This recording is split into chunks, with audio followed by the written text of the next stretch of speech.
क्या नाम है तुम्हारा? मेरा नाम इकराम अली है। इकराम। इकराम, अहले इलाका, तुम्हारे इर्द गिर्द के लोग तो सब कुछ खोल कर बता रहे हैं कि तुम किस फितरत के, किस आदत के और किस नीयत के मालिक थे। यानी कि तुम्हारी अगर हम किरदार की बात करें तो वहां पर कोई गुंजाइश नहीं बचती कि कोई एक भी कहे कि तुम ठीक हो। तो जिसके बारे में दुनिया सब कहना शुरू कर दे, समझ लो कि अल्लाह की तरफ से उस पर अजाब है। ठीक। उम्र क्या है तुम्हारी? मेरी उम्र है 26 साल। 26 साल। तुम्हारे भाई की शादी को कितनी देर हो गई थी? 10 साल हो गए तकरीबन। जब तुम्हारे भाई की शादी हुई उस वक्त तुम्हारी उम्र कितनी थी? 16-17 साल उम्र। 16-17 साल। स्टूडेंट थे तुम उस वक्त? जी जी स्कूल जाते थे? जी। अच्छा, तुम्हारी भाभी के साथ तुम्हारे मामलात कितने अरसे से चल रहे थे? ये जब की वो आई थी उधर तब तो उसकी नई शादी थी, उसका शौहर था। कहती है आप मुझे अच्छे लगते हो। ठीक है, इधर से हमारी बात बन गई तो हम ही कदम उठाए चले गए, तो भाई को भी नहीं पता चला। नहीं, बात बन गई क्या मतलब? घर में रह के बात बनी, इस्लाम दुआ आई, अच्छे लगते हो, जी ठीक है। अब एक घर में होते थे, उसके बाद तुम लोगों को किस वक्त मिलता था कि तुम्हारी नीयत या तुम्हारी सोच को गलत रास्ता इख्तियार करे? जब भी मिल जाता था उस वक्त ये रास्ता इस्तेमाल कर लेते थे, तो कभी नहीं भी मिलता था तो फिर कुछ नहीं होता था, बातचीत हो जाती थी। तुम्हारे भाई का और तुम्हारी उम्र का कितना फर्क है? काफी ज्यादा फर्क है। कितना? 10 साल तो बड़ा हो गई। भाभी?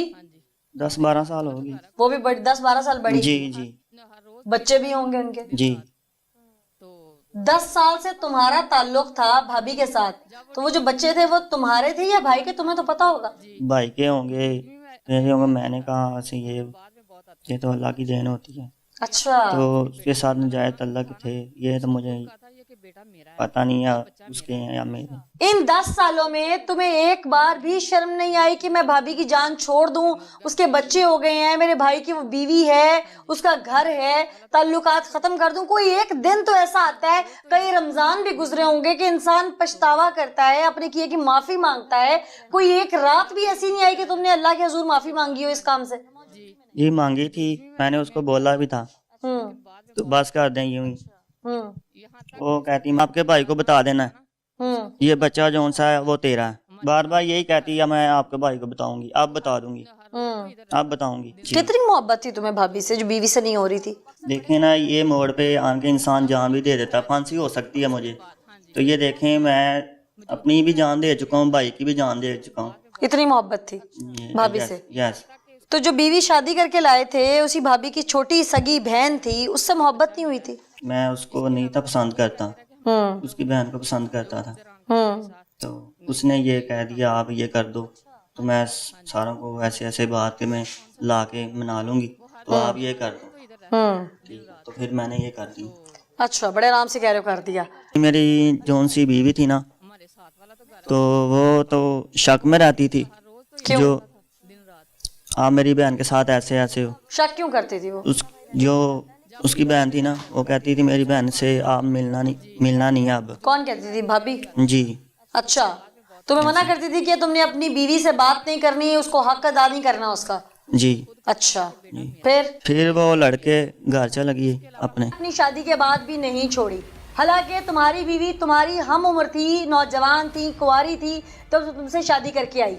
इसके बावजूद तुमने एक अपने से 12 साल की बड़ी उम्र की औरत, 2 बच्चों की माँ, तुम्हारी सगी भाभी, उसके साथ तुमने अपने ताल्लुकात रवा रखे और फिर तुमने नाजायज असलहा खरीदा और अपने भाई को कत्ल कर दिया। वो कहती थी इसको मार दो, हम दोनों शादी कर लेंगे। बच्चे थे ना जी, उसके? जी। तो क्यों मारना चाहती थी शौहर को? कहती है आपसे मैं प्यार करती हूँ, तो उसको मारो, तो कोई बात नहीं है, हम दोनों शादी कर लेंगे। ऐसे ही उसने बोला, तो मैंने भी ऐसे प्लान बनाया, पिस्टल लिया, तो भाई से बातचीत की, वो लड़ने लग पड़ा, मैंने उसको खैर मार दी। तुमने सोचा नहीं भाई के 2 बच्चे भी हैं? भाभी कह रही थी ये बच्चे दोनों ही तुम्हारे हैं, तो आप मुझसे शादी करोगे? अच्छा जी। तो फिर तुमने कहा नहीं कि ऐसा नहीं हो सकता है, मेरा भाई है? जी मैंने उसको बोला था, वो कहती आप करोगे भी। अच्छा, फिर? बस ये मैंने प्लान बनाया। कितने दिन से प्लान कर रहे थे? 1 माह में।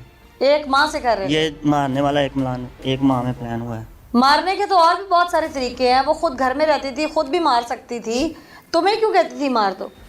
ये तो उसी को पता हो उसने क्यों मुझे कह दिया, वो और भी तुमने मार भी सकती सिर्फ थी। ये पिस्टल वाला तरीका ही क्यों चुना? जी और भी बहुत सारे तरीके थे। जी, ये भी आए थे। तो मुझे वो कहती थी पिस्टल ले आओ, छुरी छरी से ये काम नहीं चलेगा, मेरे पे इल्ज़ाम आएगा, तो आप खुद मारो इसको। अच्छा, कत्ल होता है, कत्ल के बाद मुकदमा दर्ज होता है, पुलिस भी आ जाती है, इसके लिए भी कोई प्लान किया हुआ था? नहीं, ये मुझे नहीं था पता, मेरे साथ ऐसा ऐसा होगा आगे, कसम से ये मुझे नहीं था वो पता। प्लानिंग तो थी ना कि यहाँ से कैसे निकलना है फिर पुलिस से। वो कहती थी मैं ही मदई बनना है, मैं ही मदई बनूंगी तो आपको छुड़वा लूंगी। अच्छा, प्लान किया हुआ था। जी। उस दिन जब घर पहुंचे तुम तो फिर क्या हुआ? इधर उधर हाँ, उधर घर गया हूँ मैं।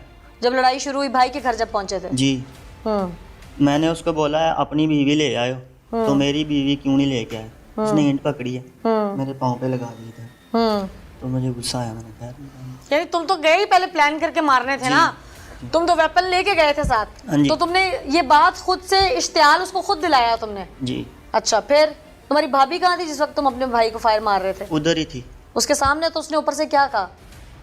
इकराम ना मारो, ऐसे कहा भी है एक बार।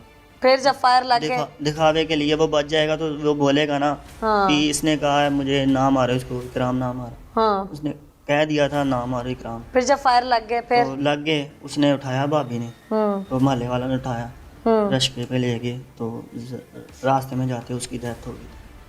तुम्हें दुख नहीं है कि तुमने एक औरत की खातिर अपना सगा भाई मार दिया जो तुम्हारी माँ की पेट से पैदा हुआ है?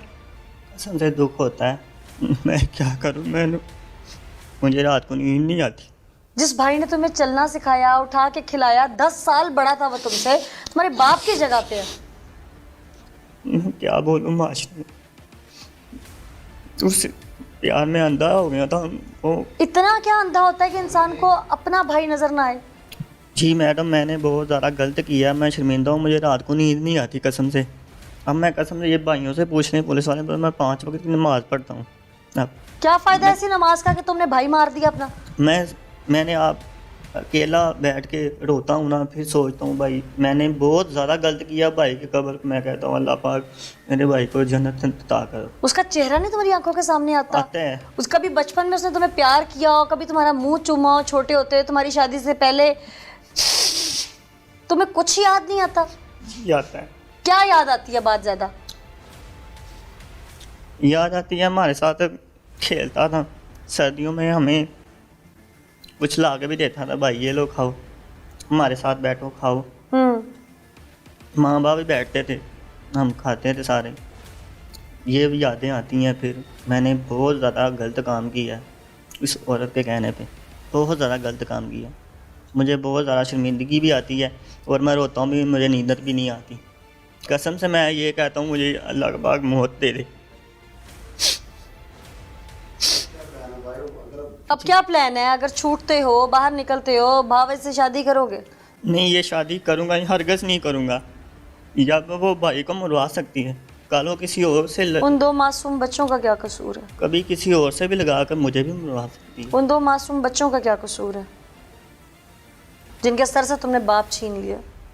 जी बहुत ज़्यादा। मैं सारी जिंदगी उन्हें बाप का साया नहीं दे सकोगे जी तो? नहीं। उस बीवी का क्या कसूर है जो तुम्हारे निकाह में आई और तुमने उससे एक तो वफादारी छीनी, उसके बाद उसकी बहन चलो मुलजमा थी, तुम्हारे साथ मिली हुई थी, लेकिन सारी ज़िंदगी का दाग के कातिल की बीवी, एक बदकिरदार शख्स की बीवी। जी नाज़रीन, इंसान जब इश्क में अंधा होता है, दुनियावी इश्क में, तो वो ना अच्छा देखता है, बुरा देखता है, ना माँ बाप देखता है, ना बहन भाई देखता है। लेकिन जिस वक्त वो अंजाम पे पहुंचता है, अपने किए की सज़ा भुगतने लगता है, तो उसे एक एक रिश्ता याद आता है। वो माँ का चेहरा भी आंखों से गुजरता है, उस बाप का चेहरा भी, उन बहन भाइयों के शफ़क़त भरे हाथ भी, और वो अच्छी बुरी तमाम बातें जो उसे वक्त ने या घर वालों ने सीख के तौर पे दी होती हैं, लेकिन उस वक्त वो सीखना नहीं चाहता। तो खुदारा ऐसे लोगों को अपने लिए मिसाल समझिए।